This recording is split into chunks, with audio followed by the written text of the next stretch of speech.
বদৰুদ্দিন আজমল নহয় এবাৰ বিজেপিৰ ৰাজ্যিক সভাপতি ৰঞ্জিত দাসৰ জৰা ফুকা ধুবুৰীত বটলৰ পানী জৰা ফুকা কৰিয়েই জয় হয় AIUDF প্ৰধান বদৰুদ্দিন আজমল ধুবুৰীত জয়লাভৰ বাবে যেন অন্যতম অৰ্হতা জৰা ফুকা হৈ পৰিছে সেইবাবে আজমলক প্ৰত্যাহ্বান জনাই জৰা ফুকাত লাগি পৰিল ৰঞ্জিত কুমাৰ দাস আৰু ধুবুৰীৰ নিৰ্বাচনী প্ৰচাৰ সভাত অগপ বিজেপি মিত্ৰজোঁটৰ প্ৰাৰ্থী জাভেদ ইছলামৰ হৈ পানী জাৰিলে এফালে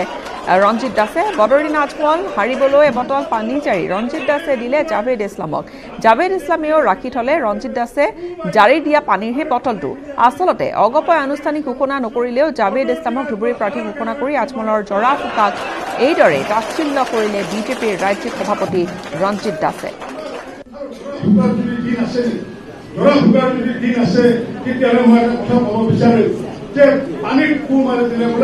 কিবা হয় বোলে বদৰুদ্দিন আজমলে কয় কিন্তু পানীতে ফু মাৰিলে কিবা হয় মই আজি কৰো ময়ো ফু মাৰিলো পানী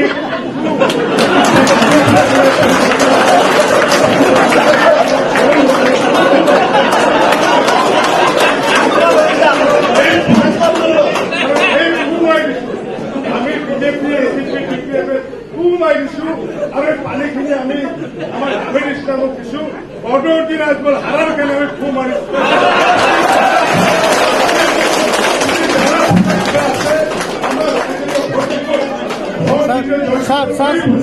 আৰু লগতে ধাৰা ফুটা পানীখিনি আমাৰ জাভেদ ইছলাম ভাইয়ে ঘৰত দেখি থৈ দিব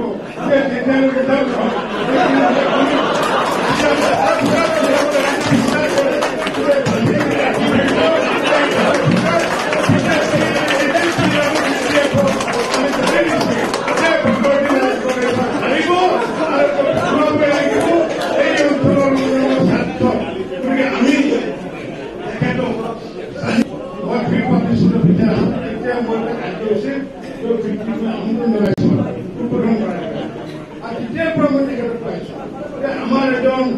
চিৰঞ্জীৱ মনৰ মানুহ এই মানুহজনৰ এই পিতৃৰ সন্তান সুযোগ্য সন্তান মই বিধায়ক হিচাপে যোৱাবাৰ বিধায়ক হিচাপে মোৰ কাষতে আছিলে তেওঁ আছিলে তেওঁ ঘৰলৈ কেতিয়াবা চাহ খাব গৈছিল বহুতে ভাবে যে বিজেপিৰ মানুহ জাভেদ ইছলাম এতিয়া কংগ্ৰেছ কিন্তু আমাৰ কথা হৈছে কি যে মানৱতাৰ যি মূল্য সেইটো ডাঙৰ জাভেদ ইছলাম ভাইক মই পাইছো বহুদিন আগৰ পৰা আপোনালোকে সকলোৱে আঁকোৱালি লৈ জাভেদ ইছলাম ভাইয়ে তেওঁ নিজৰ স্বৰঞ্চলত কাম কৰক আপোনালোকে আমাৰ বিজেপিৰ কাৰ্যকৰ্তাসকলে স্বৰঞ্চলত গৈ কাম কৰিব নোৱাৰিব কাৰণ তাত পইচা কোনো নাই নাচিৰ ভাইৰ কিছু কৰি দীপক চাহ ডাঙৰীয়া হওক বা আমাৰ বদৰুদ্দিন আজমল ডাঙৰীয়া ইমান দিনে ৰাইজক যি তেওঁলোকে ব্যৱস্থা কৰিলে সেই ব্যৱস্থাৰ পৰা উদ্ধাৰ হ'ব বিচাৰিছে ধুবুৰীবাসী ৰাইজে এক উপযুক্ত কেণ্ডিডেট জাভেদ ইছলাম ডাঙৰীয়াক অসম গণ পৰিষদ দলৰ পৰা প্ৰাৰ্থী হিচাপে আগবঢ়াইছে ভাৰতীয় জনতা পাৰ্টীৰ প্ৰতিজন কাৰ্যকৰ্তাই তেওঁ হৈ পেলাই আগন্তুক দিনত তেওঁলোকে কাম কৰিব ৰাইজৰ এটাই উদ্দেশ্য যে বদৰুদ্দিন আজমল ডাঙৰীয়াক প্ৰতিহত কৰিব লাগে আৰু প্ৰতিহত কৰাৰ কাৰণে